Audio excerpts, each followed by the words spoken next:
টংলাৰ double murder ঘটনাৰ শুনানি সম্পন্ন। হত্যাকাৰী নীৰজ শৰ্মাক যাৱজ্জীৱন কাৰাদণ্ড আদালতৰ। ওদালগুৰি জিলা সত্ৰ ন্যায়াধীশৰ আদালতে প্ৰদান কৰিছে এই ৰায়দান। গোচৰৰ শুনানিৰ অন্তত ন্যায়াধীশ NS দেউৰীৰ এই ৰায়দান। 2024 চনৰ 20 ডিচেম্বৰত সংঘটিত হৈছিল ৰাজ্য কঁপোৱা সেই চাঞ্চল্যকৰ ঘটনাটো।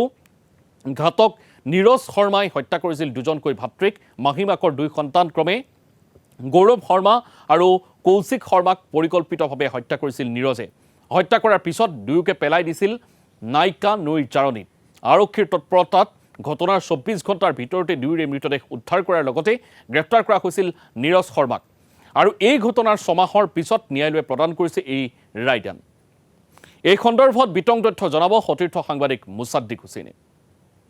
ৰাজ্য কঁপোৱা ওদালগুৰি টংলাৰ ডাবল মাৰ্ডাৰৰ হত্যাকাণ্ডৰ ইতিমধ্যে ওদালগুৰি জিলা সত্ৰ ন্যায়াধীশে তেখেতসকলে আচলতে ৰায় প্ৰদান কৰিছে। আৰু সমগ্ৰ বিশেষকৈ ক'ব লাগিব, যোৱা 20 ডিচেম্বৰ 2024 তাৰিখে নিজ ভাতৃয়ে তেখেতৰ দুটাকৈ ভাতৃক আচলতে তেখেতে হত্যা কৰিছিল। সেই যি 20 তাৰিখে আচলতে হত্যা কৰি নাহিকা নৈত জাৰণিত পেলাই থৈছিল, তাৰ পিছতেই ওদালগুৰি আৰক্ষীৰ তৎপৰতাত হত্যাকাৰীক কৰায়ত্ব কৰিছিল। আৰু সেইমতে 6 মাহৰ ভিতৰতে আচলতে সেই ৰিজাল্ট তেখেতসকলে দিবলৈ সক্ষম হৈছে। মোৰ লগত আছে, মই দেখুৱাইছোঁ, ওদালগুৰি জ্যেষ্ঠ আৰক্ষী বিষয়া পুষ্কিন জৈন ডাঙৰীয়া, এডিশ্যনেল ক্ৰাইম এডিশ্যনেল হেডকোৱাৰ্টাৰ আৰু DSP, লগতে ভেৰগাঁৱৰ মকুমা আৰক্ষী বিষয়াৰ লগতে টংলা আৰক্ষী থানাৰ ভাৰপ্ৰাপ্ত বিষয়াকে ধৰি আয়ুক্তসকল। আজি আচলতে ক'ব লাগিব, ৰাজ্য কঁপোৱা এনে এটা ঘটনা খুব কম দিনৰ ভিতৰত, বিশেষকৈ 6 মাহ 9 দিনৰ ভিতৰত আজি এই সমগ্ৰ ঘটনাত যি তদন্ত, সেই তদন্ত প্ৰক্ৰিয়া সমাপ্ত কৰি এটা হত্যাকাৰীক আজি শাস্তি যিধৰণে ন্যায়াধীশে দিলে, তাৰ আঁৰত আচলতে কি ধৰণে এই টীমটোৱে কাম কৰিছে, এই সমগ্ৰ কথাখিনি আমি জানিবৰ কাৰণে মই পোনে পোনে গৈছোঁ জ্যেষ্ঠ আৰক্ষী অধীক্ষক পুষ্কিন জৈন ডাঙৰীয়াৰ ওচৰত। আৰু মই পোনে পোনে আচলতে আপোনাক আমি ওদালগুৰিবাসীয়ে ধন্যবাদ জ্ঞাপন কৰিছোঁ। খুব 6 মাহ 9 দিনৰ ভিতৰতেই সমগ্ৰ ঘটনা পোহৰলৈ আনি এই ঘটনাৰ আচলতে যি ন্যায়, এই ন্যায় আচলতে আপোনালোকে দিবলৈ সক্ষম হৈছে। আচলতে কেনেকৈ সম্ভৱ হ'ল এই ইমান ডাঙৰ এটা ঘটনা, এই ঘটনাটো আপোনালোকে অতি কম সময়ৰ ভিতৰত এনেধৰণে কৰিবৰ কাৰণে? धन्यवाद। देखिए, ये जैसा आप सबको मालूम है, ये बहुत ही सेंसेशनल और निर्मम हत्याकांड हुआ था पिछले साल दिसंबर माह में। तो इस केस को लेके हमने हमारे पूरे उदालगुरी पुलिस की team and Bhergaon sub division की टीम ने इस केस को एज मिशन मोड लिया था। चैलेंज की तरह लेते हुए एक हमारी स्पेशल इन्वेस्टिगेशन टीम फॉर्म की गई थी। जैसा कि इस केस का बैकग्राउंड सबको मालूम ही है कि एक नीरज शर्मा नाम के अक्यूज्ड ने अपने 2 स्टेप ब्रदर्स, जो उसके माइनर बच्चे थे, उनको मार के उनका बॉडी जंगल में फेंक दिया था। क्योंकि काफ़ी निर्मम हत्या थी और एक काफ़ी डिस्टर्बिंग था सबके पूरे, ना सिर्फ as a crime but as a society काफ़ी ये सबके लिए बड़ा संवेदनशील एंड शोक की घटना थी। तो हमने भी इसको पूरा अच्छे से डे 1 से ही हमने इसको पूरा इन्वेस्टिगेशन स्टार्ट किया था। ऑनरेबल DGP सर और ऑनरेबल IGP BTAD सर का भी बहुत इसमें डे 1 से पूरा इन्वेस्टिगेशन में सुपरविजन रहा। एंड इस केस को सॉल्व करने के लिए भी हमने एक SIT फॉर्म किया था, led by additional SP crime Muzaffar Hussain. And इस केस में SDPO एंड OC टोंगला का भी बहुत एक्टिव रोल रहा। इस केस में को सॉल्व करने के लिए हमने जितने भी एविडेंसेस थे, सारे एविडेंसेस को बड़े साइंटिफिक तरीके से कलेक्ट किया एंड उसके लिए स्ट्रॉन्ग चार्जशीट करी।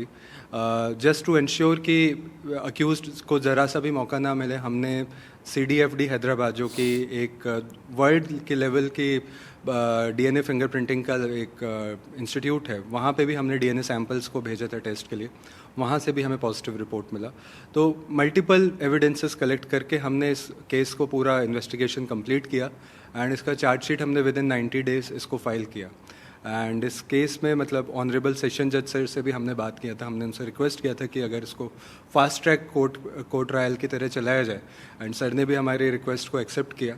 एंड इस केस को पूरा ट्रायल 3 महीने के अंदर पूरा ट्रायल कंप्लीट हुआ। एंड आज डेट ऑफ अकरेंस से with in 6 months, around 6 months में ये पूरा केस का जजमेंट आ गया है।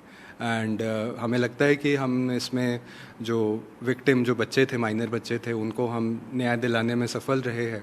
और जो विक्टिम की जो फैमिली है, उनको भी ऑनरेबल कोर्ट ने अंडर विक्टिम कंपनसेशन फंड कुछ फाइनेंशियल असिस्टेंस देने का ऑर्डर इशू किया है। तो आई एम वेरी ग्रेटफुल। मैं पूरे अपनी टीम को भी धन्यवाद देना चाहूँगा एंड सारे हमारे सिविल एडमिनिस्ट्रेशन एंड जुडिशरी को एंड सीनियर एडमिनिस्ट्रेशन सबके एक कंबाइंड टीम एफर्ट की वजह से ये वाला जजमेंट आया है एंड हम लोग विक्टिम को न्याय देने में और अपराधी को सज़ा देने में सफल रहे। ছাৰ ইমান কম সময়ৰ ভিতৰত এনেধৰণৰ এটা আপোনালোকে ন্যায় দিবৰ কাৰণে ন্যায় দিলে বা ন্যায় পালে পৰিয়ালটোৱে এই মুহূৰ্তত এজন আৰক্ষী বিষয়া হিচাপে আপুনি আপোনাৰ কেনেধৰণৰ আচলতে প্ৰতিক্ৰিয়া প্ৰকাশ কৰিব বা আপোনাৰ অনুভৱ কি বুলি ভাবিব? देखिए हम सब मैंने देखिए सेंसेशनल केसेस जब भी आते हैं तो सबसे ज़्यादा हमें ज़रूरत यही ध्यान में देने का ज़रूरत है कि हम कितना जल्दी विक्टिम को न्याय दिला सके। तो इसके लिए हम एज अ टीम जब भी काम करते हैं हमारा अनुभव यही रहा कि सारे डिपार्टमेंट्स ने सारे ऑफिसर्स ने, क्योंकि इतना सेंसेशनल केस था तो गुरुत्व देने का बहुत ज़रूरत था, तो सब ने एज अ टीम वर्क काम किया है। एक प्रोसीजर तरीके से, एक साइंटिफिक तरीके से, वैज्ञानिक तरीके से हमने पूरा इन्वेस्टिगेशन का प्रोसेस डे 1 से शुरू किया एंड इसी वजह से हम लोग इतना जल्दी इस केस को हम सॉल्व भी कर पाए और इस केस को ट्रायल तक भी पहुंचा पाए। और इस केस में मैं जो टोंगला महकमा के जो टोंगला टाउन के जितने भी लोग हैं उनको भी मैं धन्यवाद देना चाहूँगा, क्योंकि इस केस को सॉल्व करने में पब्लिक से भी हमको काफ़ी सपोर्ट मिला। वीडीपी हो चाहे नॉर्मल पब्लिक हो, चाहे लोकल पॉलिटिकल पार्टीज़ के भी जो रिप्रेजेंटेटिव्स हो, हर एक ने इस केस के लिए बहुत संवेदनशीलता दिखाई, पुलिस को काफ़ी सहयोग किया। जनरली ऐसे बहुत सेंसेशनल केसेस में लॉ एंड ऑर्डर सिचुएशन भी होती है, लेकिन हमारी अपील के बाद पब्लिक ने भी बड़े धैर्य से इसमें काम लिया और हम लोग का भी इसमें साथ दिया। तो उन लोगों की भी, जनता की वजह से भी, मतलब हमारे राइज की वजह से भी ये केस को हम जल्दी इसको हम सॉल्व कर पाए। ধন্যবাদ জ্ঞাপন কৰিছোঁ। এয়া হৈছে আচলতে ওদালগুৰি জ্যেষ্ঠ আৰক্ষী বিষয়া আৰু তেখেতসকলৰ নেতৃত্বতে আচলতে খুব কম দিনৰ ভিতৰত 6 মাহ 9 দিনৰ ভিতৰত এই ধৰণৰ আচলতে এটা ন্যায় পাবলৈ সক্ষম হৈছে আৰু সমগ্ৰ ঘটনা আচলতে ৰাজ্য কঁপাই গৈছিল। কাৰণ ই গৌতম শৰ্মা আৰু যি কৌশিক শৰ্মা আছিলে, এই কৌশিক শৰ্মা আৰু গৌতম শৰ্মা আচলতে 13 বছৰৰ পৰা 14 বছৰ তেখেতসকলৰ বয়স আছিল আৰু এই ঘটনাক লৈ যথেষ্ট আচলতে সেই সময়ত বিভিন্ন ধৰণৰ যদিও আচলতে কথা উত্থাপন হৈছিল, কিন্তু সকলো ক্ষেত্ৰত আৰক্ষীয়ে আচলতে সকলো কাম যে কৰিব পাৰে তেখেতসকলৰ নিষ্ঠা আৰু সততাৰ বাবে আজি এই পৰিয়ালটো অৰ্থাৎ মহেন্দ্ৰ শৰ্মাৰ সেই পৰিয়ালটো ন্যায় পাবলৈ সক্ষম হ'ল আৰু এই সমগ্ৰ ঘটনা আচলতে পোহৰলৈ আহিল। আৰু নিশ্চয় মুছাদ্দিক হুছেইন এই মুহূৰ্তত আপোনাক ধন্যবাদ জনাইছোঁ।